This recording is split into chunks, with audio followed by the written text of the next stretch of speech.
Today's poem is Ulysses by Alfred Lord Tennyson. A little while ago, I had the honour of being invited to join a group of men who gathered in a well-known pub in Bath and write the world on a Friday afternoon.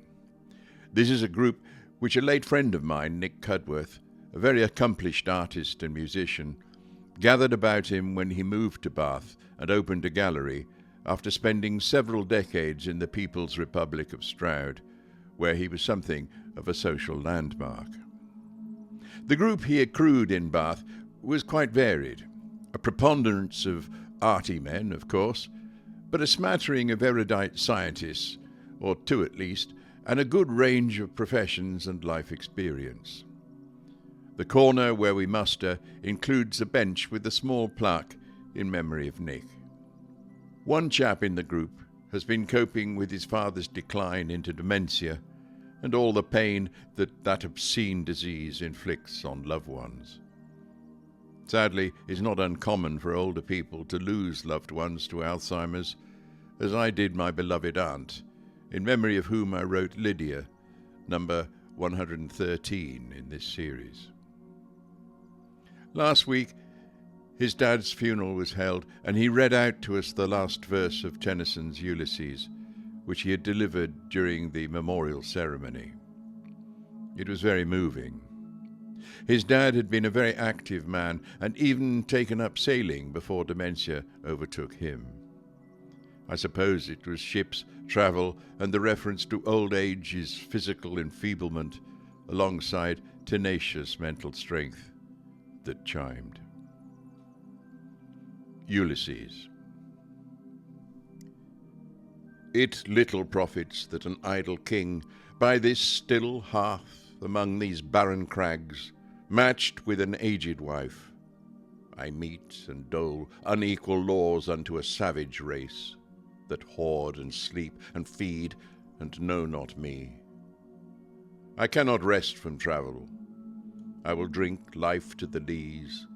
All times I have enjoyed greatly, have suffered greatly, both with those that loved me, and alone, on shore, and when through scudding drifts the rainy Hades vexed the dim sea.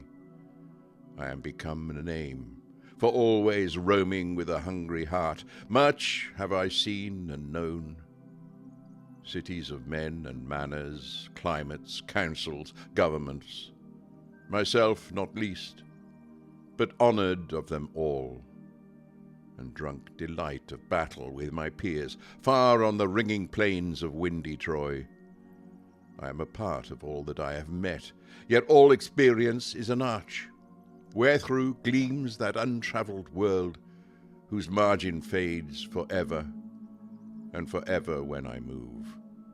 How dull it is to pause to make an end, to rust unburnished, not to shine in use. As though to breathe were life, life piled on life were all too little, and of one to me little remains. But every hour is saved from that eternal silence, something more, a bringer of new things. And vile it were for some 3 suns to store and hoard myself, and this grey spirit yearning in desire to follow knowledge like a sinking star, beyond the utmost bound of human thought.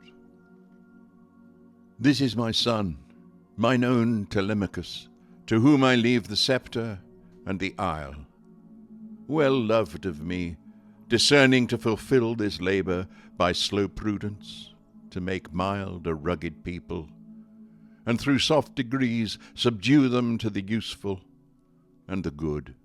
Most blameless is he, centred in the sphere of common duties, decent not to fail in office of tenderness, and pay meet adoration to my household gods when I am gone.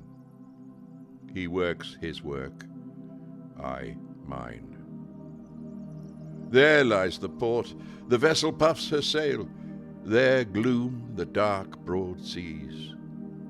My mariners' souls that have toiled and wrought and thought with me, that ever with a frolic welcome took the thunder and the sunshine, and opposed free hearts, free foreheads. You and I are old.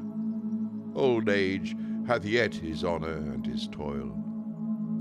Death closes all. But something ere the end, some work of noble note, may yet be done, not unbecoming men that strove with gods. The lights begin to twinkle from the rocks, the long day wanes, the slow moon climbs, the deep moans round with many voices. Come, my friends, 'tis not too late to seek a newer world. Push off, and sitting well in order, smite the sounding furrows. For my purpose holds to sail beyond the sunset and the baths of all the western stars, until I die. It may be that the gulfs will wash us down. It may be we shall touch the happy isles and see the great Achilles, whom we knew. Though much is taken, much abides. And though we are not now that strength which in old days moved earth and heaven, that which we are, we are. One equal temper of heroic hearts, made weak by time and fate, but strong in will to strive, to seek, to find, and not to yield.